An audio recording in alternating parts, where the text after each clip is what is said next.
Bem, pessoal, boa noite. É, é um prazer estar aqui com vocês, né?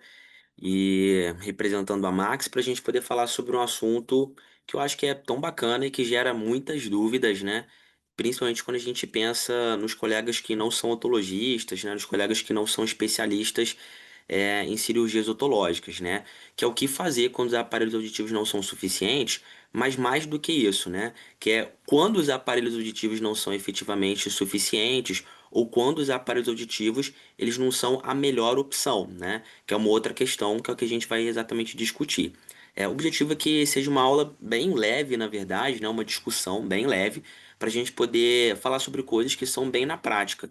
Então, ao contrário, por exemplo, das aulas que a gente acaba falando nos cursos habituais da Max, R1, R2, extensivo, né? É uma questão muito mais de vivência, de prática, né? E de situações efetivas do nosso dia a dia, tá bom? Bem, então, inicialmente, né, quando que a gente pode pensar que o aparelho auditivo não é o suficiente? Eu penso que quatro questões acabam sendo muito fundamentais para a gente poder raciocinar se o aparelho auditivo não é o suficiente. Primeiro, o tipo e o grau da perda auditiva. Então, por exemplo, uma perda auditiva que seja severa, profunda, especialmente uma perda auditiva neurosensorial severa, profunda, a gente tem que pensar efetivamente no implante coclear. Mesmo que ela não seja bilateral, mesmo que ela seja unilateral, a gente sabe que o implante coclear também tem as suas indicações na surdez unilateral, como a gente vai falar ao longo aqui dessa apresentação, né? O perfil do paciente e as suas demandas auditivas, né? Por exemplo, às vezes a gente tem um paciente que tem uma perda auditiva que é severa ou que a gente vai forçar ali a um moderadamente severo, né? Mas o paciente tem altas demandas auditivas. E aí pode ser que em ambientes mais ruidosos, essa demanda auditiva do paciente não consiga ser atendida com o aparelho auditivo. Por isso que a gente consegue fazer testes de ganho do aparelho auditivo em ambientes ruidosos, né? Isso, por exemplo, foi exatamente o que aconteceu hoje no consultório em relação a uma paciente que está em avaliação de implante coclear. Paciente jovem, né, com uma demanda auditiva lá em cima e que às vezes ela não vai tão mal em ambientes silenciosos, mas que no dia a dia dela, que é um ambiente ruidoso, na verdade, a nossa vida ela é ruidosa, a demanda auditiva também, ou seja, ela é muito alta, então o ganho com o aparelho auditivo ele fica muito reduzido nesses ambientes ruidosos, que, como eu falei, é o nosso dia a dia realmente a idade do paciente e sua necessidade de comunicação. Então, se às vezes a gente tem um paciente que é um paciente idoso, né, mas que é muito ativo ainda, então ele tem várias atividades sociais, ele vai na academia, ele encontra basicamente com outros idosos, bem, é um paciente que tem uma necessidade ampla de comunicação. Se ele é basicamente saudável, às vezes, e se o aparelho auditivo não está conseguindo dar o ganho que seja adequado, bem, talvez a gente possa pensar em outras opções além do aparelho auditivo. E etiologia da perda auditiva e possibilidade de progressão. Então vamos dizer que a gente esteja diante de um paciente que ele é jovem e ele tem uma perda auditiva que ela é profunda de um lado, né? E do outro lado é uma perda auditiva que ela é ainda moderada, né? Ou uma perda auditiva que ela ainda é leve. Talvez a gente pensar, por exemplo, numa prótese osteoancorada não vai ser a melhor opção por essa perda auditiva profunda, porque é uma perda auditiva que possa ser progressiva, por mais que ele possa não ter perda auditiva de um lado e ter uma surdez profunda do outro, se a gente sabe que a etiologia ela pode progredir, bem, talvez uma prótese curada não vai ser a melhor opção, mas o implante coclear talvez possa ser. Se a gente tem uma perda auditiva secundária, uma otite crônica, bem, às vezes o aparelho auditivo pode não ser a melhor opção, porque é uma cavidade aberta, o aparelho auditivo ele vai acabar levando a secreção persistente daquela cavidade, que às vezes até tá boa, ela fica seca se não estiver abafada. Então, isso tudo nos ajuda a pensar que nem sempre o aparelho auditivo vai ser a melhor opção, e esse é o momento que a gente precisa pensar em outras opções. Eu não estou nem falando a respeito de opções que sejam especificamente cirúrgicas, não. Porque a gente vai falar sobre algumas próteses, por exemplo, de condução óssea, que elas não são cirúrgicas, e talvez esse ano de 2025 tenha sido o ano que a gente mais viu próteses de condução óssea não cirúrgicas surgindo no mercado, né? Boas opções, opções para diferentes perfis de pacientes, e a gente também vai falar um pouquinho a respeito disso, tá bom? Bem, e o que que a gente tem para oferecer? A gente tem muita coisa para poder oferecer efetivamente, né? A gente tem grandes marcas no mercado, né? Todas elas são ótimas, todas elas oferecem excelentes opções.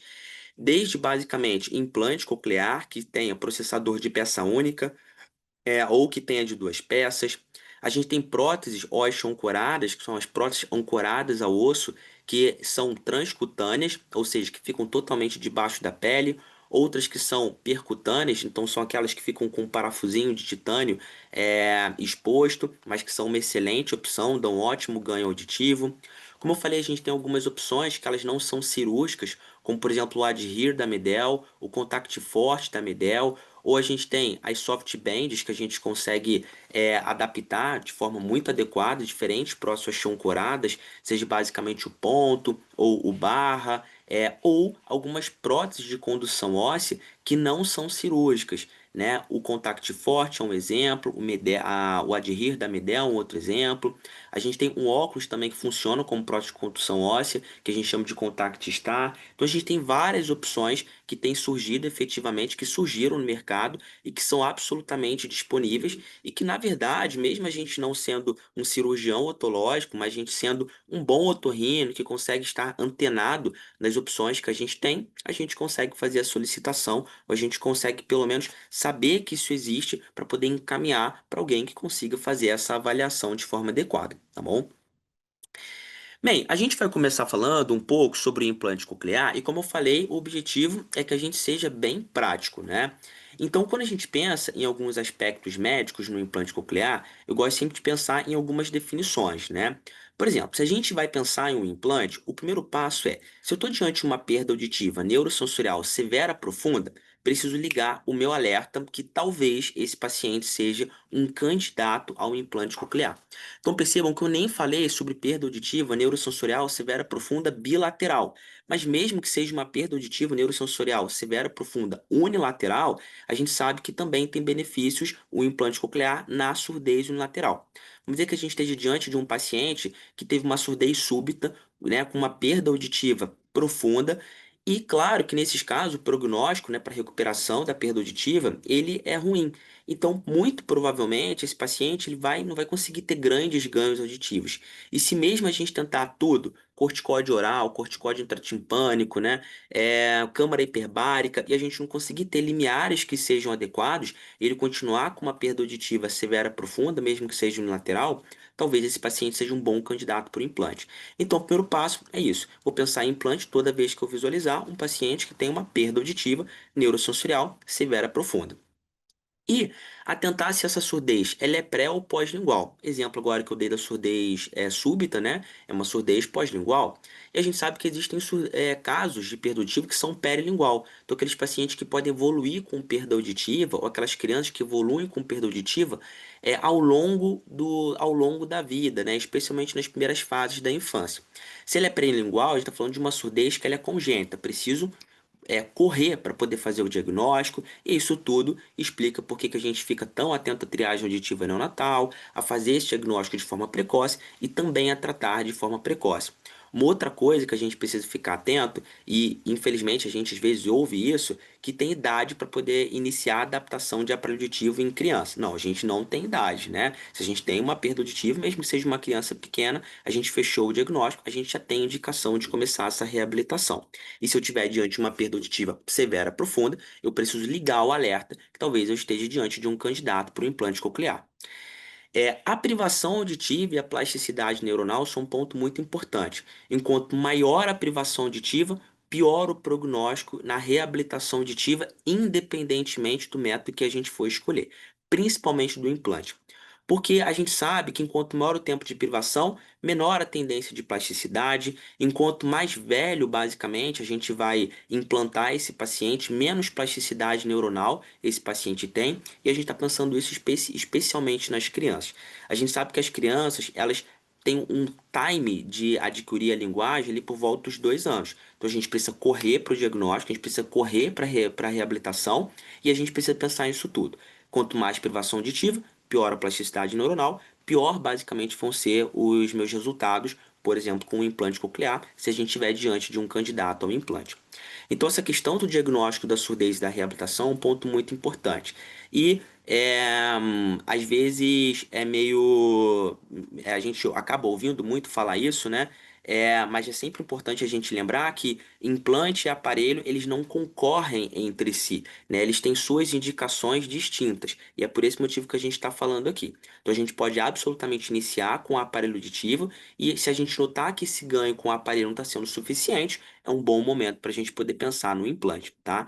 Então, não são basicamente métodos de reabilitação que concorrem entre si. Suas indicações são distintas e a gente sabe que tanto o aparelho quanto o implante têm absolutamente o seu local na reabilitação auditiva.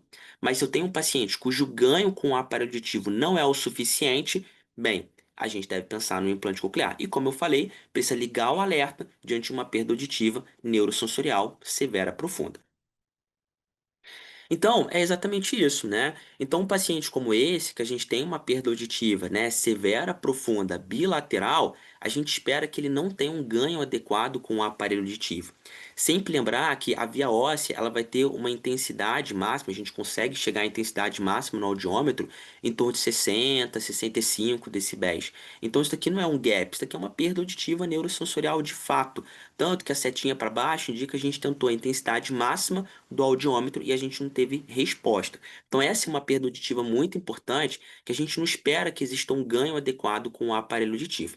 É claro que o teste do ganho do aparelho auditivo me ajuda e muito a conseguir definir isso e é um definidor para a gente poder conseguir ter um candidato ao implante coclear na nossa avaliação audiológica.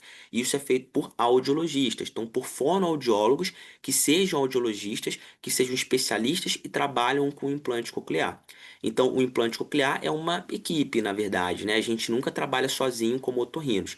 Então, esse é um outro passo muito importante também. Essa avaliação, ela é especializada, mas a gente depende dos colegas otorrinos de conseguirem ter esse time de ou começar essa avaliação se já trabalha basicamente com implante ou de encaminhar de forma adequada, porque a gente não pode perder tempo para o nosso paciente, especialmente nas crianças, mas também nos adultos, porque como a gente falou, tempo é plasticidade, tempo é basicamente cognição, então isso tudo é um ponto muito importante da gente poder lembrar. E a gente falou sobre audiometria, mas lógico, os exames eletrofisiológicos eles também nos permitem avaliar se a gente está diante de uma perda auditiva severa profunda.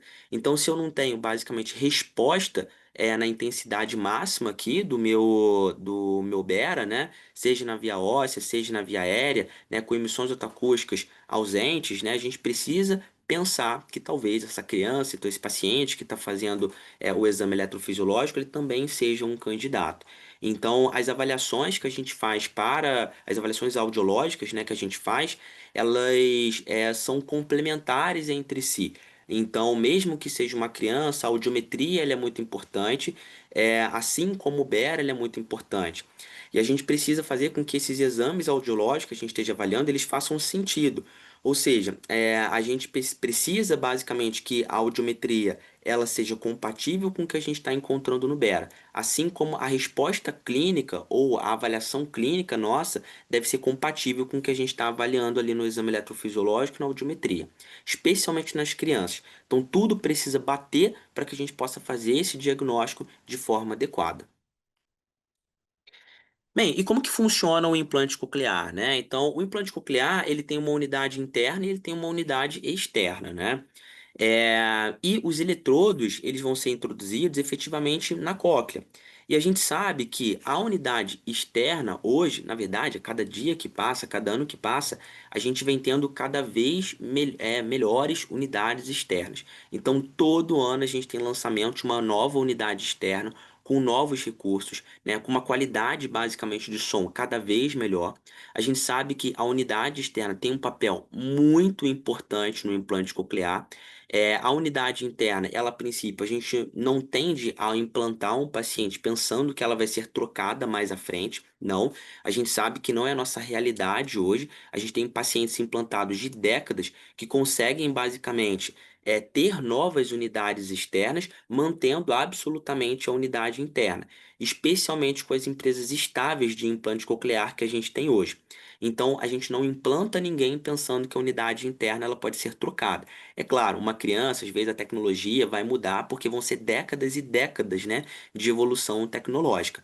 Mas hoje a gente consegue ter uma boa evolução da unidade externa. As unidades externas, elas podem ser de duas peças ou elas podem ser de peça única. A diferença entre elas é realmente ter uma peça ou peça única, né? Todas elas funcionam super bem, os recursos são muito semelhantes entre si. Para criança, às vezes é muito bom a gente ter de duas peças, porque ele é mais levinho, ele fica mais bem adaptado à orelha. Então, criança corre, pula, né? É claro que a gente tem umas presilhazinhas que dá para poder prender ou na roupa ou no cabelinho, né? Mas até adultos também, às vezes se adaptam muito bem ao de duas peças, né? Em comparação ao de peça única.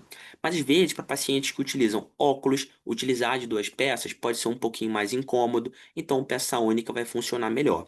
Para crianças que sejam autistas, que tenham transtornos basicamente multissensoriais, às vezes o de peça única também vai ter mais benefícios em comparação de duas peças.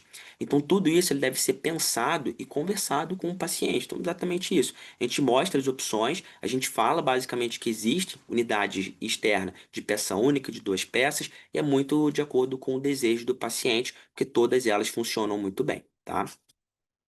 E tem idade para a gente poder fazer o implante coclear? Então, hoje a idade é cada vez mais precoce, né? Então, se a gente for lá pela ABOL, né, ele vai dizer o seguinte: olha, 6 meses para as perdas profundas e 1 ano e meio para as perdas auditivas severas. Mas mesmo para aquelas crianças que têm perdas severas, né, a gente sabe que fazer de forma precoce é importante também, e é isso que tem mostrado a literatura. Então hoje eu diria para vocês, né, que o que a gente tem na BOL, né, e isso deve mudar realmente, ainda está meio obsoleto, né? Então o objetivo é que a gente consiga implantar da forma mais precoce possível. E isso é o que a literatura mostra. Então, quanto mais precoce a gente implanta, a gente sabe que melhores vão ser os resultados, especialmente nas crianças. Porque a gente vai estar implantando antes daquela fase crítica, antes daqueles 2 anos, que é aquele período crítico de adquirir a linguagem. Então, atentar para a idade é fundamental, tá? Bem, na criança, às vezes a gente tem uma grande dificuldade que é primeiro, avaliar linguagem da criança, avaliar desempenho com o aparelho auditivo. Por isso que eu falei que essas avaliações de teste de ganho do aparelho auditivo devem ser feitas por fonoaudiólogos que sejam experientes com o implante coclear. Então, um audiologista. Então, a gente adapta o aparelho auditivo na criança e a gente vai precisar fazer testes para poder checar se esse desempenho com o aparelho auditivo está sendo adequado ou não, né? Então, isso precisa ser feito por alguém que tenha experiência em avaliações de criança. Então, o fonoaudiólogo, ele ajuda e muito a gente como otorrino. Se fala muito sobre risco anestésico em crianças, mas a gente sabe que, claro, as crianças, especialmente muito pequenas, e isso é algo que a gente fica muito atento nos implantes cocleares bilaterais simultâneos, que é o tempo cirúrgico, né? De maneira geral, a gente tende a não ultrapassar 3 horas, em torno de 3 horas para o implante bilateral simultâneo. O bom é que a mastoide ela é pequena, então a gente vai, né? Então já chega para poder fazer a timpanotomia posterior, que é o momento que a gente vai perder um pouquinho mais de tempo, é algo um pouquinho mais difícil ou mais que a gente tem que ficar um pouco mais atento, né? Que é fazer a timpanotomia posterior e conseguir introduzir os eletrodos. Então a gente consegue fazer mais rapidinho, mas isso é um ponto importante. A gente pode ultrapassar muito tempo na criança por causa da questão do risco anestésico. E na criança tentar para algumas particularidades anatômicas. A ponta da mastoide, então a gente sabe que o facial apresenta-se um pouquinho mais superficial, o recesso do facial vai ser um pouquinho mais apertado, mas a gente sabe que o tamanho da cóclea na criança é igual ao do adulto e do idoso. Então a gente nasce exatamente com o mesmo tamanho da cóclea. Então, por esse motivo, isso é uma pergunta que muitos colegas me fazem: o implante para criança é diferente para o implante para o adulto? É exatamente o mesmo. O tamanho do implante, da unidade interna, da unidade externa, né, dos eletrodos, é tudo a mesma coisa, porque a gente sabe que a cóclea é do mesmo tamanho, tá? A gente sabe que a unidade externa, algumas marcas, por exemplo, a Advanced Bionics, né? Ela tem alguns processadores que são especificamente para crianças, que tem alguns detalhes, né? Mas de maneira geral muito semelhantes aos do adulto, tá? Então a gente Então, utiliza o mesmo implante, tá bom? É, Bem, em idosos, né? Então, o implante coclear em idosos, a gente não tem uma idade máxima para a gente poder implantar. A grande questão é o risco anestésico, o risco cirúrgico, tá? Então, se o nosso paciente ele é saudável, um paciente idoso com uma demanda auditiva lá em cima, né? Tá tendo um ganho muito difícil com o implante com o aparelho auditivo, ele é um ótimo candidato. Então, imaginar que a perda auditiva no idoso está associada realmente a cometimento cognitivo, isolamento social, depressão e demência mata, né? Então, a gente não tem muitas dúvidas, na verdade, isso é muito estabelecido na literatura, que o principal fator que a gente consegue modificar, então o principal fator modificável para a demência que a gente como médico consegue atuar é sobre a perda auditiva. Porque outros fatores, eles acabam sendo muito intrínsecos ao paciente, sejam metabólicos, sejam genéticos, né? Mas a perda auditiva, qualquer médico, então a gente nem precisa ser otorrino para a gente poder orientar sobre a importância de ouvir bem no paciente idoso. E faz parte da gente, como otorrino, não dar essa ideia aos nossos pacientes idosos de que existe idade para a gente poder implantar, tá? Infelizmente, isso ainda é uma coisa que a gente ouve muito de colegas, né? Não, a gente tem que pensar exatamente se é um paciente ativo, se é um paciente que tem demanda auditiva e cujo risco cirúrgico ele apresenta ser adequado, né? Com certeza ele vai ter bons benefícios com o implante, tá? A gente acaba tendo critérios de indicação que sejam da ANS, da ABOL, do SUS, mas de maneira geral eles são semelhantes entre si.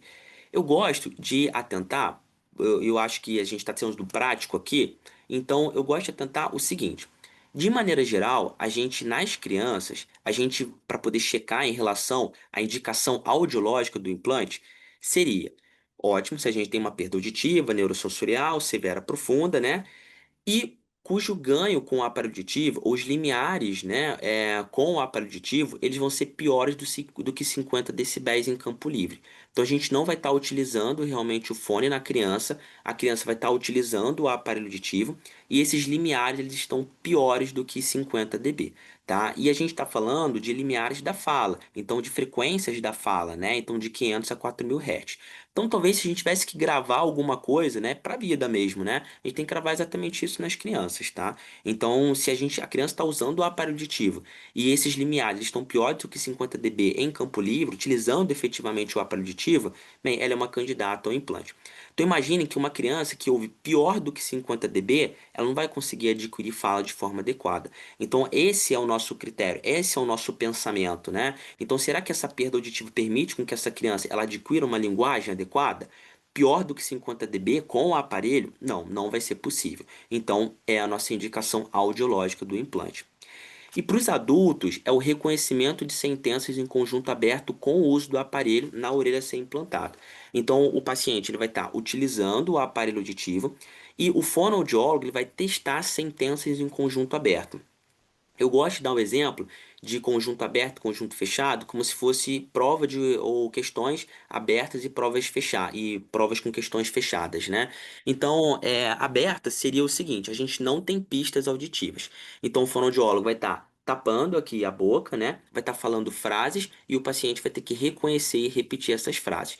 Se esse reconhecimento é pior do que metade das frases que o fonoaudiólogo falou, bem, então significa, com o uso do aparelho auditivo, então ele é um candidato ao implante coclear. Se é melhor e a gente acha que a demanda auditiva desse paciente é alta e ele tem muitas queixas no ruído, o que que a gente pode fazer? Colocar ruído, né? E a gente checa se esse reconhecimento de sentenças ele continua bom ou não. Então percebam que a gente consegue utilizar alguns artifícios para a gente poder simular a realidade do nosso paciente, porque nossa realidade é uma realidade com ruído. Então, isso é muito importante que a gente avalie também. A realidade em que o nosso paciente está inserido, para a gente poder ponderar ou não se ele é um candidato ao implante, tá?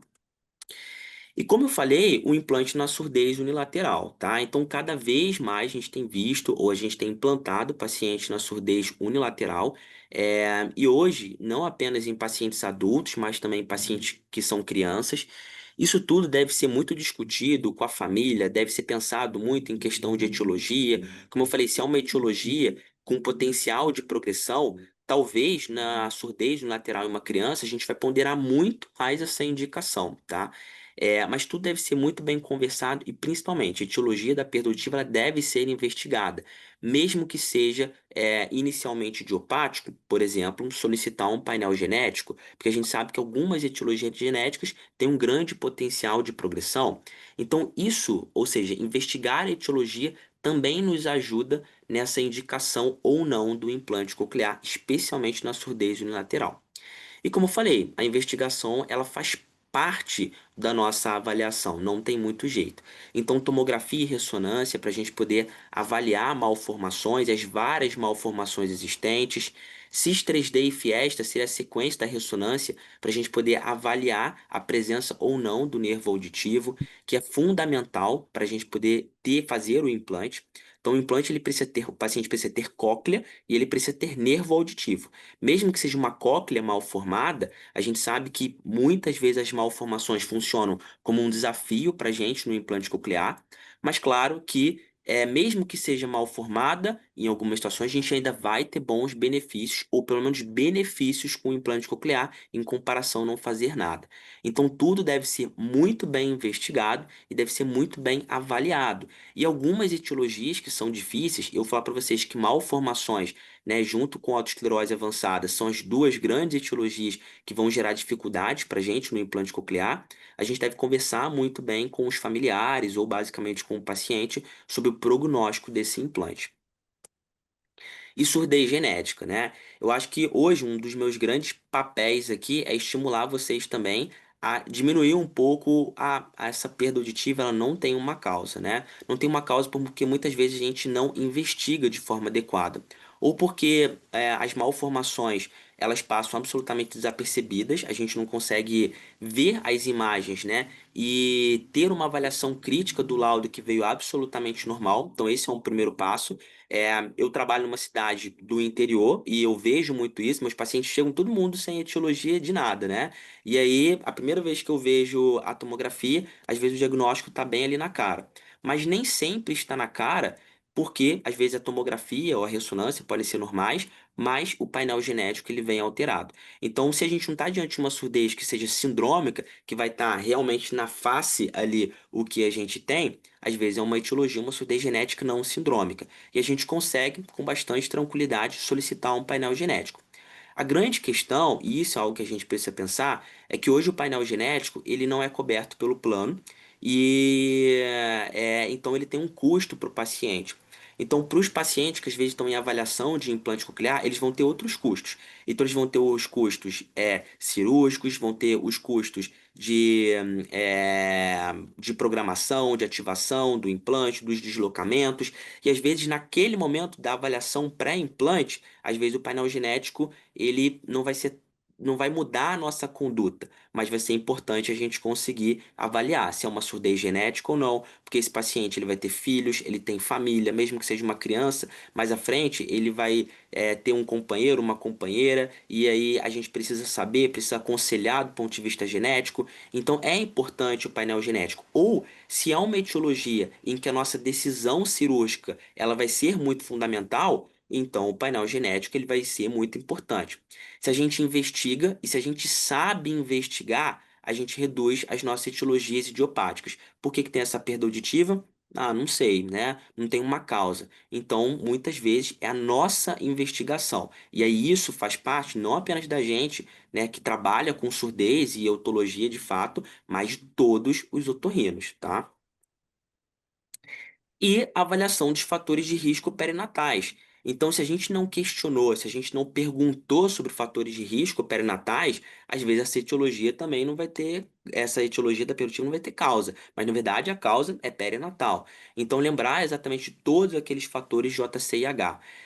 Muitas vezes, as nossas investigações para surdez infecciosa congênita, a gente precisa dos colegas lá da pediatria e da ginecologia e obstetrícia, né? E aí é o nosso papel como otorrino estimular os nossos colegas da pediatria, e especialmente que estão os GOs, né, a investigar. Precisa realmente solicitar a sorologia, porque vai chegar pra gente, já com a perda auditiva, a gente não vai saber efetivamente o que é.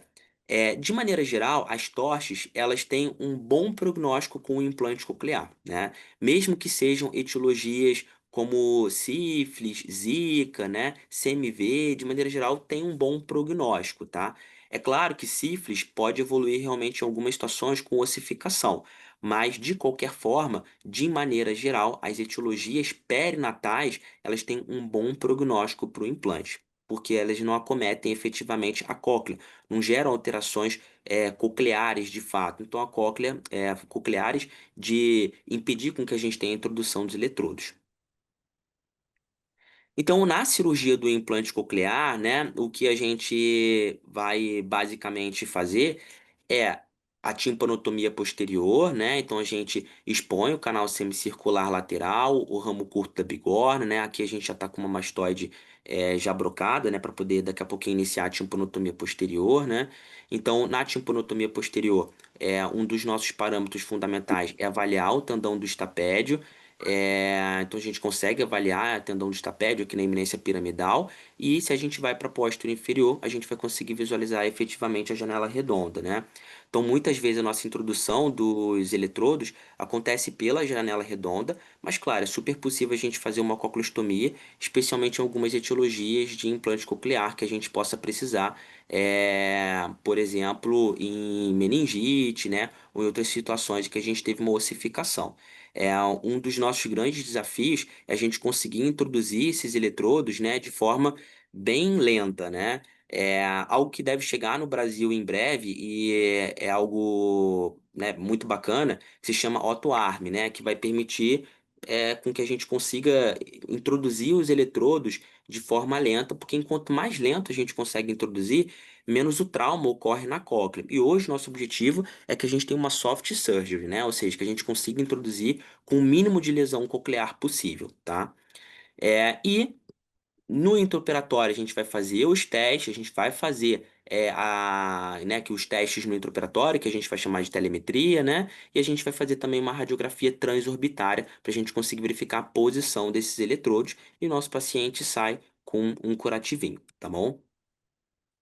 Isso é o que a gente falou então sobre implante coclear, né? Então é muito importante que a gente fique atento para essas indicações e eu acho que é bem isso, né? Então fique atento para as etiologias, né? Investigar a etiologia, pensar que todo paciente que você esteja diante de uma perda auditiva severa profunda tem que ligar o alerta para o implante coclear. Mas a gente não tem só implante coclear, né? E hoje a gente tem algumas próteses que são muito versáteis, né? Que são as próteses de condução óssea, que também vão nos ajudar na surdez profunda unilateral e que também vão nos ajudar nas perdas auditivas condutivas e mistas. Então, seja um paciente com uma single side deafness, então uma surdez profunda unilateral, seja em pacientes que tenham um gap, seja uma perda auditiva condutiva com uma via óssea absolutamente boa, ou seja uma perda auditiva mista, mas que ainda tenha um gap, tá? E quando a gente fala de próteses ancoradas, né, a gente está falando então das próteses ancoradas ao osso, que seria o nome mais adequado, a gente tem múltiplas dessas próteses no mercado, né? Então, uma delas seria exatamente o Bone Bridge, a gente tem o Osia, né? Então a gente tem múltiplas próteses que conseguem ter um bom ganho, né? E todas elas funcionam da mesma maneira. Então elas apresentam-se ancoradas efetivamente ao osso, e dessa forma a gente consegue ter a condução do som até a cóclea. Se a gente estiver falando de uma perda auditiva condutiva ou mista, a gente vai ter a transmissão do som ipsilateral ao lado implantado, tá? Mas se eu estou te falando de uma surdez profunda unilateral, o som ele vai ser conduzido em direção à cóclea que está sadia. Então vai captar o som de um lado, né, e vai enviar para a cóclea que apresenta-se saudável do outro. São boas formas realmente de reabilitação auditiva, especialmente nas perdas auditivas que sejam condutivas e mistas, mas vou falar para vocês que na surdez profunda no lateral, ou seja, no single side deafness, os pacientes gostam muito, né? Porque se a gente pensa em single side deafness em relação a um paciente que a gente vai reabilitar com o aparelho auditivo, ele não vai ter um ganho adequado com o aparelho auditivo. Então, ou a gente vai indicar um CROS, que é aquele aparelho auditivo que capta de um lado, né? Ou seja, do lado da surdez profunda, envia para o lado contralateral. E quais são as queixas dos pacientes em relação ao CROS, né? De maneira geral, os pacientes se queixam de duas coisas com o CROS. Primeiro, que a gente vai precisar usar um aparelho auditivo também na orelha boa, tá? Então, isso é uma queixa muito característica, né? Então, os pacientes falam assim: nossa, doutor, mas eu vou ter que usar algo na minha orelha que tá boa, que é saudável. Só isso já desanima muito os pacientes com single side deafness de utilizarem o CROS, né? De testarem muitas vezes o CROS, né? E a outra é a gente precisar realmente ocluir a orelha. É um paciente que até então, por exemplo, se foi uma surdez súbita, né? Ou se é um paciente com uma surdez com gente que viveu boa parte da vida com a surdez profunda e lateral, mas agora começou a perceber uma dificuldade muito importante, ele nunca usou nada naquela orelha, né? Então também pode se incomodar de estar com a orelha ocluída, por mais que seja a orelha com a surdez profunda. Então isso tudo estimula muitas vezes no caso da surdez profunda no lateral. Quando a gente tem pacientes, né, que tem uma microtia, malformações da orelha externa, malformações do conduto auditivo, a genesia do conduto auditivo, a genesia do meato acústico, ou seja, da abertura daqui do canal auditivo, bem, esse a gente não tem muitas dúvidas de que se beneficiam muito das próteses osteoancoradas, né? Ficam muito bem com as próteses osteoancoradas. E a gente tem diferentes posições que a gente pode fazer, né? Desde posições que sejam mais retroauriculares, posições que estejam na fossa média, especialmente naqueles pacientes em pós-operatório de mastoidectomia. Então, é aquele paciente que tem uma cavidade aberta, né? Então, ele tem uma perda auditiva condutiva ou mista, já não tem mais cadeia ossicular. Bem, a gente precisa reabilitar, mas se a gente utiliza o aparelho auditivo, a cavidade ela acaba vazando, o paciente tem otorreia. É uma ótima opção, porque não vai ter nada ocluindo efetivamente a orelha, tá? Então, nas próteses osteoancoradas, a gente consegue ter um bom ganho auditivo, né? E isso é uma coisa muito bacana da gente conseguir ver, né? Então, esse daqui é um exemplo de cirurgia de prótese osteoancorada. Esse daqui é um bone bridge, né?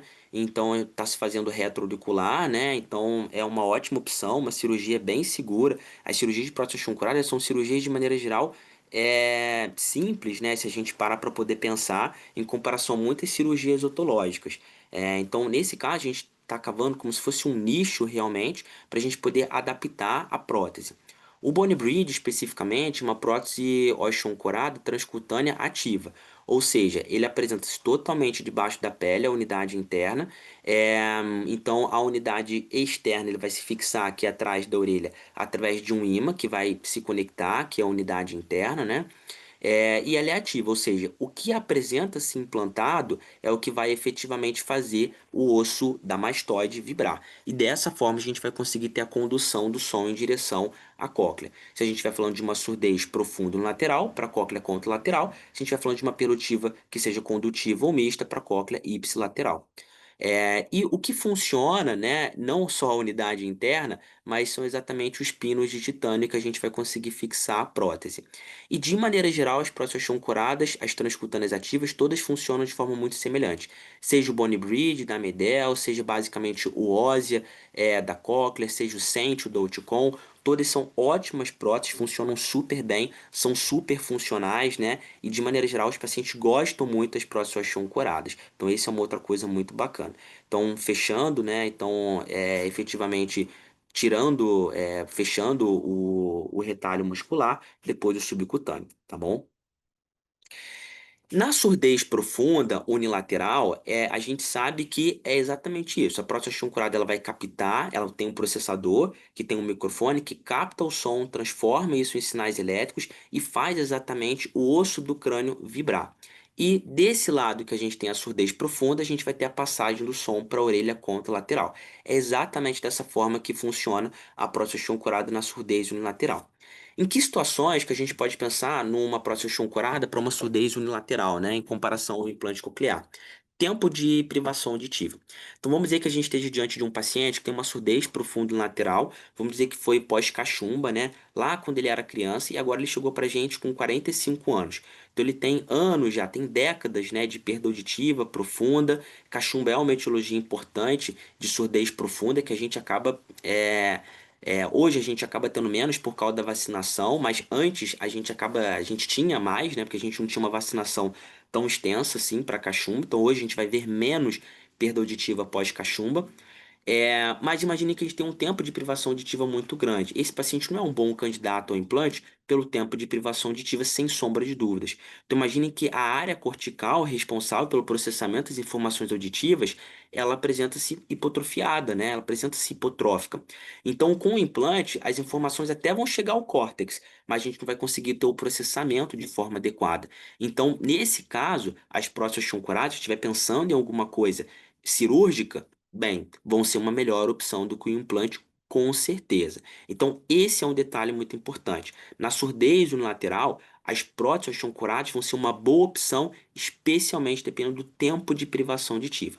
Privação auditiva muito prolongada, prótese osteocorada vai ter um melhor resultado em comparação ao implante, sem sombra de dúvidas. E aí, muitas vezes, né, a questão é: quanto tempo de privação auditiva? Essa é uma boa pergunta, né? Então, essa é uma discussão nos congressos. Mas se a gente fosse dar um tempo. Bem, mais de 10 anos de privação auditiva, sem nunca ter utilizado aparelho, ou uma perda auditiva profunda, um anacúsico, bem, dificilmente a gente vai conseguir ter bons ganhos com o implante coclear. Esse é um estudo muito bacana, meu com o Anderson, que é o fonoaudiólogo que trabalha comigo, que é em relação à qualidade de vida nos nossos pacientes com surdez unilateral com prótese corada. E melhora muito, melhora bastante, né? Então, desde aspectos sociais, desde aspectos emocionais, por exemplo, de se sentir menos constrangido quando é apresentado a pessoas, de ter menos dificuldade em cinemas ou teatros, né? De sentir menos dificuldade quando visita amigos, parentes, vizinhos, menos dificuldade para ver TV ou ouvir rádio. Então, realmente, a perda auditiva unilateral, a surdez unilateral, ela está muito associada a dificuldade na discriminação auditiva em ambientes ruidosos, e essa é uma queixa muito característica, muito característica. Então, aquele paciente que fala o seguinte, que ele está numa festa e aí ele vai conversar com alguém e o ambiente muito ruidoso, ele vai ter muita dificuldade de conseguir ouvir o que está sendo falado, né? Então isso é muito incômodo, porque você imagina, se a gente está numa festa, a gente vai conversar com um amigo, a gente está com dificuldade de conseguir conversar. Então, se pra gente que tem as duas orelhas funcionando bem é difícil, imagina para quem tem uma surdez unilateral. E com certeza a localização da fonte sonora é uma outra dificuldade muito grande. Então, sente que atualmente consegue localizar melhor de onde está vindo o som, muitos falam exatamente que tem essa capacidade, né, com a reabilitação auditiva, por exemplo, com as próteses curadas.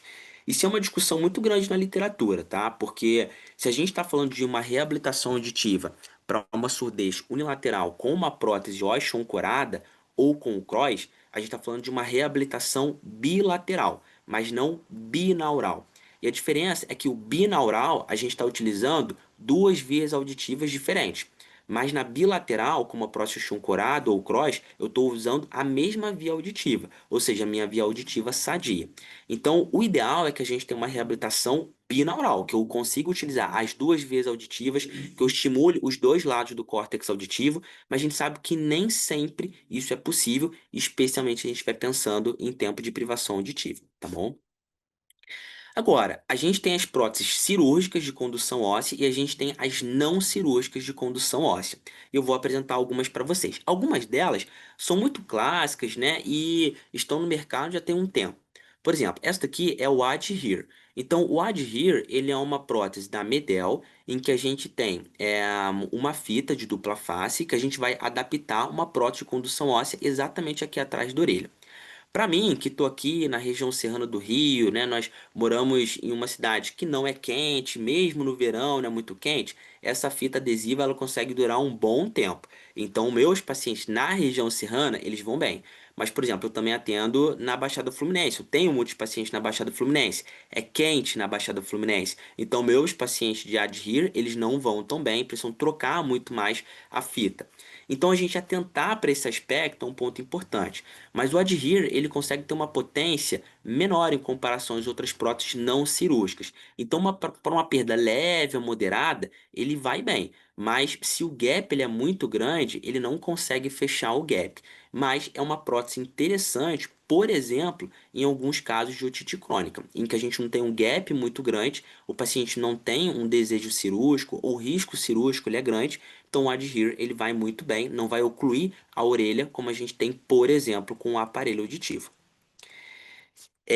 Esse ano a gente passou a ter uma outra prótese, né, que é o Contact Forte, que é a mesma coisa, né? Ele também consegue ser adaptado através de uma soft band, ou seja, através dessas bandas elásticas, né, que ficam na orelha, que são ótimas para as crianças. Mas ele também pode ser utilizado através de adesivo aqui atrás da orelha. Mas a gente não tem só o contact forte. A gente tem o barra que pode ser adaptado ao softband. A gente tem o Sound Dark que é muito bacana, especialmente para meninos Porque imaginem que as crianças com microtia, elas não podem operar até os 5 anos ou 3 milímetros de espessura da calota craniana para as próteses ancoradas. Então, até alcançar essa idade, para uma microtia, por exemplo, a gente precisa ter alguma opção. Então, para a menina, ela vai gostar de utilizar a banda elástica, né, a tiara, e vai super bem. Mas para os meninos, às vezes vai ser meio chato. E aí o Saldark, ele vai super bem, né? Porque ele é mais estiloso, né? Então, para os meninos, eles vão acabar se sentindo melhores, tá? Mas são ótimas opções não cirúrgicas. Então, para crianças, ótimas. Até essa idade que a gente vai conseguir poder operar efetivamente o nosso paciente. Mas, para casos em que o paciente não tem desejo cirúrgico, o risco cirúrgico é elevado, bem, ótima opção também, tá? Então, no final, se a gente fosse pensar nas indicações, as microtias, as malformações da orelha externa, então a genesia do conduto, a genesia realmente do meato acústico externo, ótimas opções, uma perda auditiva condutiva mista. Otite média crônica, então naqueles pacientes que têm realmente uma otite média crônica com uma cavidade aberta, tem um gap muito grande, se a gente ocluir com o aparelho auditivo, bem, não tenho dúvida, esse ouvido ele vai vazar. Então, ótima opção as próteses de condução óssea. As otites externas crônicas também podem ser uma grande dificuldade a gente conseguir adaptar o aparelho auditivo. E às vezes até podem gerar gaps persistentes pelo debris. Então é uma outra opção também possível. A otosclerose, muito cuidado aqui, tá? Jamais a gente deve pensar numa prótese osteoancorada em comparação a uma estaperotomia, de maneira nenhuma. Mas em algumas situações, né, a gente até pode ponderar as próteses de condução óssea na otosclerose. É uma doença que gera uma perspectiva condutiva mista, mas nunca a gente pode pensar numa prótese de condução óssea sem pensar na possibilidade de uma estaperotomia. A estaperotomia está acima das próteses de condução óssea para a gente poder fechar o gap, a gente consegue ter um bom ganho auditivo, não tenho dúvidas em relação a isso. Mas vamos dizer que a gente tem um paciente que é um mergulhador, né? Ele trabalha exatamente com isso e talvez um dos grandes desafios na autoesclerose, uma das grandes contraindicações na autoesclerose é justamente o quê? Mergulho em grandes profundidades com cilindro.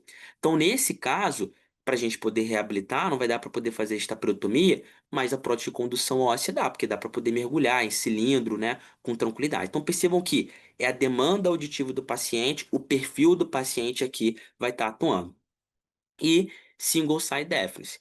Agora, muito cuidado com o SSD.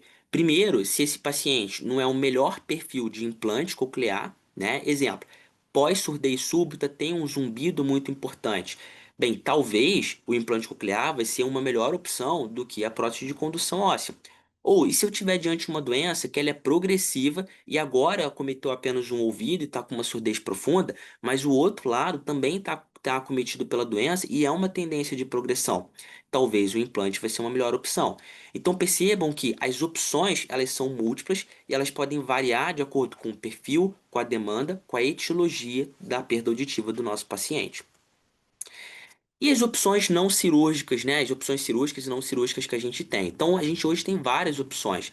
Então, a gente sabe que tem opções que a gente pode adaptar no óculos, a gente tem opções que a gente pode adaptar no boné. Então, esse daqui é o ponto que consegue se adaptar exatamente ao boné, mas a gente também consegue fazer isso com o contact forte. Esse daqui é o contact star, que é o óculos. Então, a gente tem múltiplas opções cirúrgicas, não cirúrgicas, e cada vez mais elas têm surgido no mercado.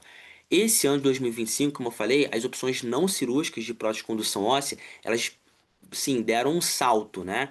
E isso é muito bacana para os nossos pacientes, porque a gente consegue ter múltiplas opções para eles, tá? No final, as próteses de condução óssea, né, elas vão ter, de maneira geral, duas indicações. Então, como eu falei, para as perdas condutivas ou mistas, então a gente precisa ter um gap, né, idealmente maior do que 30 dB, e eu preciso ter uma via óssea boa, né? Melhor do que 60 dB, lembrar que o máximo do audiômetro 60, 65, 70 dB, tá? Então, o ideal é que a via óssea seja boa e que o gap seja grande. Esse seria o objetivo. E nesse caso, eu fecho o gap com a prótese osteoancorada curada. Essa é exatamente a minha ideia. Ou na surdez profunda unilateral. Ótima opção, vai muito bem, mas lembrar de tudo isso que eu falei. Tendência de progressão, perfil do nosso paciente, né, etiologia da perda auditiva isso tudo me ajuda a ponderar se o nosso paciente ele é o melhor candidato ou não à prótese ou à chão corada, tá? E foi o que eu falei, muita atenção na avaliação das crianças, né? Então, no caso das crianças, a indicação é acima de 5 anos ou 3 milímetros para a gente poder operar. Mas se é uma criança com uma microtia, especialmente bilateral, a gente precisa tratar essa perda auditiva. Faz toda a diferença para ela poder adquirir linguagem e evitar um atraso de fala importante. Então, ótimas opções. Bem, adaptar a softband com contact forte, com barra, com ponto, né? O Sound Dark, né? Que a gente adapta com barra. Todas são ótimas opções, funcionam super bem até essa criança poder adquirir a indicação cirúrgica de fato. E agora a gente tem uma reabilitação que seja definitiva do ponto de vista cirúrgico. E a gente tem uma outra prótese que talvez muitos não conheçam, né, que é o Vibrant Sound Bridge, né? O Vibrant Sound Bridge, ele é uma prótese ativa de orelha média. Talvez seja a nossa prótese mais versátil do mercado, porque ela pode ser utilizada para perdas auditivas neurosensoriais, mistas, condutivas, né? E eu gosto de falar que o Vibrant, ele é como se a gente estivesse substituindo o aparelho auditivo por uma prótese implantável, né? Essa é exatamente a nossa ideia. Então, por exemplo, numa perda auditiva que seja neurosensorial, é aquele paciente que ele vai muito bem com o aparelho, ele está super bem, ele tem um ótimo ganho auditivo com o aparelho auditivo, mas ele tem dificuldade em adaptar o aparelho auditivo. Por exemplo, é um paciente que tem uma certa estenose do conduto auditivo, ou ele tem otite externa crônica que impede a adaptação adequada do aparelho, mas ele, quando consegue usar o aparelho, ele vai muito bem. Ou ele acumula muito cerume, a todo momento está com um ganho mais limitado, mas quando não tem cerume, quando basicamente o aparelho está ótimo, ele vai muito bem com o aparelho. Esse paciente ele é um candidato possível ao Vibrant. Então, hoje a gente sabe que o Vibrant ele acaba tendo indicações que sejam mais restritas, né? Mas é uma ótima opção. Se a gente estiver falando de uma perda auditiva que seja neurosensorial, o Vibrant ele tem uma unidade externa, então ele tem um processador externo que tem um microfone que vai captar o som, e a grande questão é que ele tem um FMT, ele tem um acoplador, e nesse caso, nesse daqui do vídeo, a gente está mostrando ele acoplado exatamente à bigorna. A gente pode acoplar ao ramo longo da bigorna ou ao ramo curto, e o que ele faz é simplesmente fazer vibrar a cadeia ossicular. Então ele funciona como se fosse um aparelho auditivo mesmo, só que o aparelho auditivo não amplifica o som e entrega lá no conduto auditivo externo. Aqui o Vibrant ele vai fazer vibrar, aumentar a vibração na cadeia ossicular. Então, se é uma perda auditiva neurosensorial, eu consigo adaptar na cadeia ossicular. E dessa forma eu vou aumentar a vibração, a amplitude da vibração da cadeia ossicular e vou conseguir ter uma melhora auditiva do nosso paciente com perda neurosensorial. Se for uma perda auditiva condutiva ou mista, porque teve uma erosão do conduto, da cadeia ossicular, ou tem uma malformação da cadeia ossicular, o que que a gente pode fazer? Ora, a gente pode adaptar na janela redonda, na janela oval, no restante de cadeia ossicular presente. Então, uma prótese que ela é muito versátil em termos das indicações audiológicas. Mas, se a gente for pensar, ela é uma prótese que tem talvez indicações mais restritas. Então, a gente precisa pensar muito bem na nossa indicação. Eu sempre falo que talvez seja uma das cirurgias mais bonitas, né? Tô aqui adaptando exatamente ao ramo curto da bigorna, então funciona como se fosse um tamborzinho, mas é uma cirurgia muito bonita do ponto de vista, efetivamente, uma cirurgia muito bonita do ponto de vista cirúrgico, né? Mas é uma cirurgia muito bacana. Mas de qualquer forma tem indicações muito específicas e esse acoplador, esse FMT, ele vai variar de acordo com o tipo, o grau da perda auditiva ou a nossa etiologia da perda auditiva também, tá bom? Mas é uma prótese muito versátil. Então, esses seriam as nossas possibilidades, né, de próteses de condução óssea, nossas próteses ativas de orelha média e o implante coclear também. E eu sempre falo que existe uma trajetória até a gente indicar essas próteses implantáveis. Então começa com a nossa avaliação otorrinolaringológica, com a nossa investigação audiológica, com a nossa investigação de etiologia, muitas vezes adaptação do aparelho auditivo, os testes com o audiologista para poder checar efetivamente a indicação, o ganho com o aparelho auditivo de forma adequada ou não, e aí sim a cirurgia e a nossa ativação. Então é uma trajetória, né? Eu gosto sempre de falar isso para os pacientes que chegam logo de primeira vez, né? é uma trajetória. A gente precisa necessariamente passar por essa trajetória. Precisa fazer exatamente todas essas etapas para que a gente consiga chegar a uma boa conclusão e que a coisa possa dar certo. Que a gente possa ter um ganho que seja adequado para a gente poder escolher a nossa prótese que seja mais adequada para aquele perfil do paciente, tá?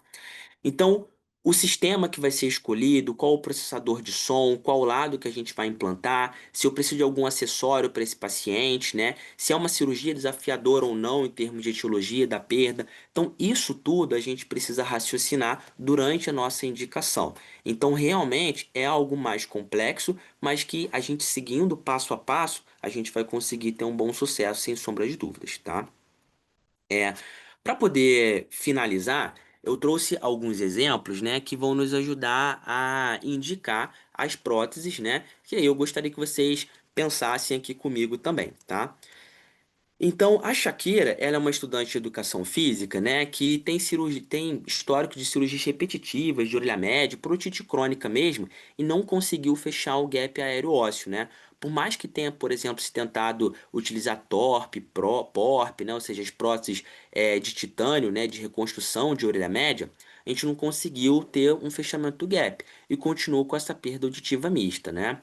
E se ela apresenta, né, dificuldades com otorreia persistente, que opções a gente poderia escolher ou a gente poderia sugerir para nossa paciente Shakira, né? Então, as próteses osteoancoradas, né? Sejam basicamente as próteses osteoancoradas cirúrgicas, então sejam um bone bridge, seja basicamente um barra, seja um sentio, sejam as próteses, seja um ponto, né? Seja um barra tract também, sejam óssea, ou sejam opções não cirúrgicas, né? O Adhere, como a gente viu, são para perdas auditivas leves, moderadas, condutivas, né? Então, talvez nesse caso não teria um tão bom ganho, mas é uma possibilidade. No caso do Vibrant, a gente tem que pensar muito bem. O que que a gente tem de cadeia ossicular? Será que a gente conseguiria ter um ganho que seja adequado ou não? Será que é uma cirurgia que tem um bom prognóstico em comparação às próteses curadas? Mas o Vibrant, como a gente falou, é uma prótese que ela é muito versátil, mas a gente tem que pensar muito bem nesse ganho possível e na dificuldade que a gente pode ter do ponto de vista cirúrgico para um paciente que já tem múltiplas cirurgias de orelha média, tá? Mas seria uma opção também, tá? Então, aquela clássica opção de próstata ancorada para os pacientes que têm histórico de mastoidectomia com uma cavidade aberta, tá? O caso 2, né? O Fernando, ele tem 13 anos, ele tem uma microtia que ela é unilateral, tá? Ele tem uma preocupação estética porque ele quer fazer a reconstrução e ele tem exatamente esse gap aqui com uma boa via óssea, tá? Nesse caso, microtia às vezes não gera muitas dúvidas pra gente, né? Então as próteses osteoancoradas são uma ótima opção. Mesma coisa que eu falei, sejam aquelas cirúrgicas, sejam as não cirúrgicas, né? O Fernando já tem 13 anos, então ele já consegue fazer as opções cirúrgicas. Único detalhe, se ele quer fazer reconstrução, a melhor opção para ele seria o quê? Seria fazer no mesmo tempo a reconstrução e a prótese osteoancorada. Então, bater um papo com o cirurgião plástico, né? Para poder fazer no mesmo tempo, reconstruir a orelha e ao mesmo tempo fazer exatamente a reabilitação auditiva. Essa vai ser a melhor opção. Mas se isso não for possível, o ideal então é que a gente tente fazer a incisão da forma mais posterior possível para a gente impedir, para a gente não dificultar o nosso colega que for fazer a reconstrução da orelha a ter suporte sanguíneo para conseguir fazer a reconstrução efetiva, seja com material, né, sintético ou basicamente com cartilagem, o que for, para poder fazer reconstrução da orelha externa de fato, tá bom? E no caso 3, então, o Mark, ele é um CEO, ele teve uma surdez súbita, é uma surdez súbita relativamente recente. Ele começou a usar o cross, que ele estava com muita dificuldade nessa surdez no lateral, e a princípio, o primeiro colega que ele passou, falou que tinha que era o cross porque era uma melhor recomendação. E vamos dizer que ele tem um zumbido muito importante. Bem, uma surdez súbita, recente, uma pessoa que tem uma grande demanda auditiva, um paciente muito jovem. Bem, o implante coclear é uma ótima opção. As próteses ancoradas podem ser uma opção também, mas lembrar daquilo que a gente havia discutido sobre reabilitação bilateral e binaural. e o objetivo é que a gente sempre tente basicamente utilizar as duas vias auditivas. Então, talvez o implante coclear vai ser uma melhor opção, especialmente com um zumbido muito importante. É muito comum que o zumbido melhore pós-implante coclear. Às vezes chega a ser tão evidente isso que a gente implanta, aí a gente vai ver o paciente no quarto mesmo, né, para poder checar como ele tá. Então, assim, horas depois da cirurgia ou minutos depois, ele vai falar que melhorou o zumbido. Isso é real, né? Então, realmente existe uma associação muito importante de melhora do zumbido após implante coclear. É claro que o que melhora é a reabilitação auditiva. Então, muitos vão melhorar quando ativar, quando começar a ativação efetiva do implante, mas, claro, a gente não tem muitas dúvidas que a gente tem uma melhora importante do zumbido pós-implante coclear, né? Especialmente nesses casos de surdez súbita, tá bom? Agora, vamos dizer aqui, o John. O John ele tem 59 anos, ele teve uma perda auditiva lá aos 9 anos por cachumba. E ele tem uma surdez unilateral e ele tem uma dificuldade muito importante de compreensão do som em ambientes ruidosos. E agora ele procurou a gente. Então o John ele já tem 50 anos de privação auditiva com uma surdez unilateral. O implante coclear, embora seja uma opção, talvez não vai ser a melhor opção. Por quê? Porque muito tempo de privação auditiva, esse córtex auditivo ele já apresenta uma hipertrofia importante. Então, com o implante, a gente até vai ter as informações auditivas chegando lá ao córtex, mas se o processamento vai ser adequado, aí são outros 500. Então, nesse caso, talvez as próteses de condução óssea elas vão melhores em comparação ao implante coclear. O prognóstico da reabilitação auditiva, do ganho auditivo, ele tende a ser melhor com as próteses de condução óssea em comparação ao implante, tá bom? E a Lindsay, né? A Lindsay, ela tem 36 anos, ela foi diagnosticada com chivanoma à direita. E ela já abordou cirurgicamente, mas ela ficou, ó, com uma surdez profunda do lado direito.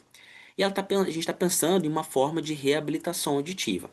Nesse caso, né, do chivanoma, a gente sabe que pós-cirurgia, a gente pode ter feito uma labirintectomia, então pode ter comprometido o labirinto, ou no momento em que ressecou o chivanoma, acabou tendo um comprometimento nervo auditivo junto. Então, embora o implante coclear ele possa ser uma opção, especialmente em conjunto na cirurgia do chivanoma, se a gente consegue manter cóclea e se a gente consegue manter nervo auditivo, embora seja uma cirurgia difícil, é algo factível de ser feito e a gente consegue ter um bom ganho. É claro que a gente precisa ter certeza de que cóclea e nervo auditivo estão bons, tá? Se a gente não tem certeza em relação a isso, especialmente se o paciente já chegou operado para a gente, então nesse caso a gente pode ponderar as próteses de condução óssea realmente, tá? O grande detalhe é que essa é uma paciente que vai precisar fazer ressonância magnética. Se a gente utiliza uma prótese que seja transcutânea, é algo metálico que vai estar fazendo uma sombra gigante sobre o ângulo ponto cerebelar. Não é uma boa opção. Nesse caso, as percutâneas são uma ótima opção. Por exemplo, o barra, o ponto ou as não cirúrgicas. Contact forte, adherir, né? Então aí sim seria uma boa opção porque eu preciso fazer ressonância. E realmente as próteses de condução óssea que são transcutâneas, elas vão fazer uma sombra muito importante. Seja o OSA, seja o Bone Bridge, seja o Barra Tract, seja o Sentio, todas vão fazer uma sombra muito importante. Então as percutâneas, aquelas que vão ficar com um parafusinho aqui externo, vão ser uma opção melhor, não vão impedir de fazer a ressonância e não vão gerar uma sombra muito importante na ressonância magnética, tá bom? E o nosso último caso, né? Então, o nosso penúltimo, né? O Tom ele tem 60 anos e ele tem uma perda auditiva neurosensorial, tá estável, cerca de 10 anos, né? Ele já fez uma ressonância que não tem doença retrococlear, tá tudo tranquilo, mas ele vive tendo otites de repetição com o aparelho auditivo. Ele fica muito bem com o aparelho, mas ele faz otite de repetição, né? Já tentou trocar o molde, já tentou de tudo, né? Mas vive tendo otites e precisa ficar sem o aparelho. Essa seria uma boa opção para o Vibrant Sound Bridge, né? Então a gente vai estar utilizando realmente uma perda auditiva que é neurosensorial e um paciente que está muito bem com o aparelho e o Vibrant ele vai tentar substituir esse aparelho auditivo. Então a gente vai vibrar mais a cadeia circular, dá para poder adaptar o Vibrant na bigorna, seja no ramo curto, seja no ramo longo, e a gente consegue ter um bom ganho auditivo. O Vibrant é muito bacana, dá um bom ganho auditivo para os nossos pacientes. Tem múltiplos recursos também, então isso é uma coisa muito bacana, né? Então é uma ótima opção nessas situações também, tá? Bem, e o nosso último caso, que é uma criança de 1 ano e 4 meses que tem um BER ausente, com emissões otacústicas ausentes, e aquilo que a gente havia falado de que eu preciso juntar vários exames para poder ter uma avaliação que seja adequada. Então aqui a gente tem um estado estável, né, que consegue nos mostrar em frequências, né, em 500, 1000, 2000, 4000 Hz, na orelha esquerda, na orelha direita. Eu tenho uma audiometria em campo livre que demonstra que eu tenho resíduo auditivo, especialmente em graves. O estado estável também é ótimo para poder mostrar resíduo auditivo em grave. A gente consegue utilizar uma intensidade maior em comparação ao Bera, né? Então, ótimo. A gente tem uma perda auditiva que ela é profunda e essa criança ela é muito pequenininha. Bem, a gente não tem muitas dúvidas. É uma criança que tem indicação de pensar em implante coclear. Então, o implante coclear seria uma boa opção para a criança.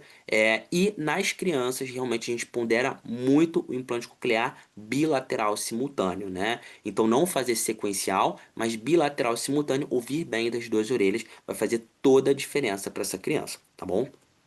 Bem, o que a gente deseja no final é que a gente consiga ter os nossos pacientes reabilitados, sejam eles adultos, crianças, seja com as suas próteses de condução óssea, com seu Vibrant, né, com seu implante coclear, mas como a gente havia conversado, é uma trajetória, né? Então, uma trajetória, às vezes ela é complexa, às vezes ela é difícil, mas de qualquer forma é uma trajetória e vai a participação de todo mundo, né? Então, seja da gente, né, que trabalha diretamente com audição, né, trabalha com otologia, mas também dos nossos colegas otorrinos que não são cirurgiões otológicos, não são especialistas, né, mas que também ajudam e muito a gente em todas essas avaliações, tá bom? Bem, aqui é o meu pacientinho e é basicamente isso, gente. Eu vi que tem algumas perguntas aqui no chat. Eu vou abrir o chat aqui, mas se alguém tiver alguma pergunta também, quiser é, me fazer diretamente,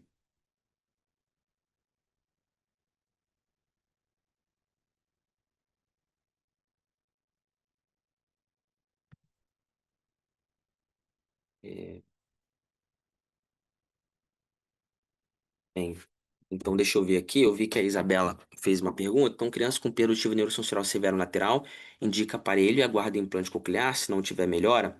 É, pois no caso das crianças com perda auditiva que seja unilateral, né, que não estão tendo ganho com o aparelho auditivo, é, a indicação seria de implante coclear mesmo. Vou falar para vocês que a gente aqui no Brasil, né, quando a gente compara, por exemplo, com os colegas de outros países, a gente vê que a gente é muito conservador ainda, né?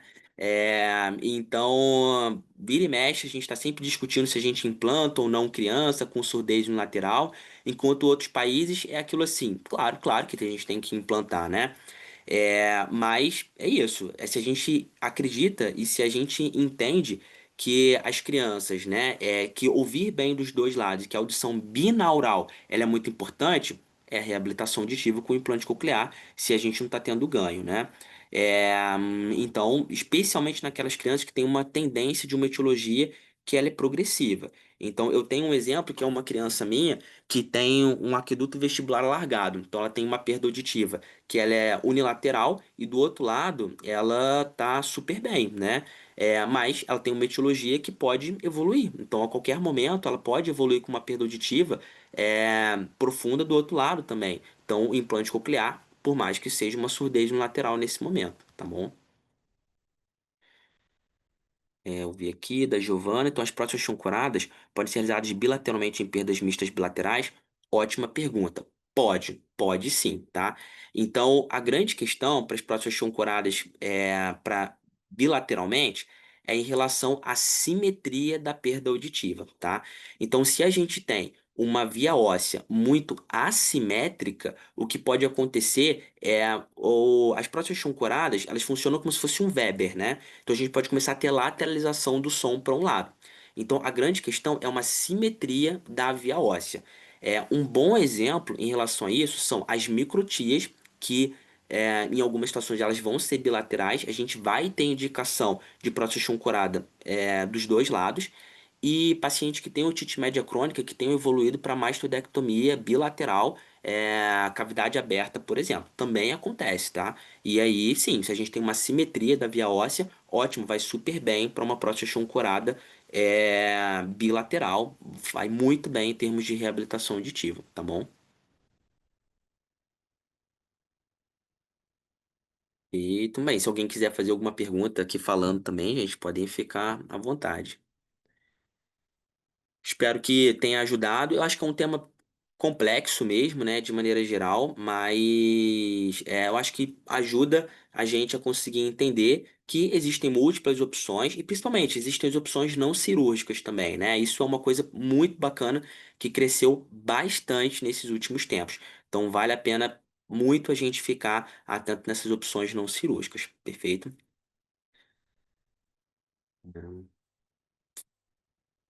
Bem, então ótimo, gente. Então espero que tenham gostado e qualquer coisa eu fico à disposição também, tanto eu quanto todo o pessoal da Max, né? A gente fica à disposição para poder ajudá-los aí em qualquer dúvida que vocês tenham, perfeito? Então, tá ótimo, pessoal. Então, uma boa noite para vocês e até a próxima.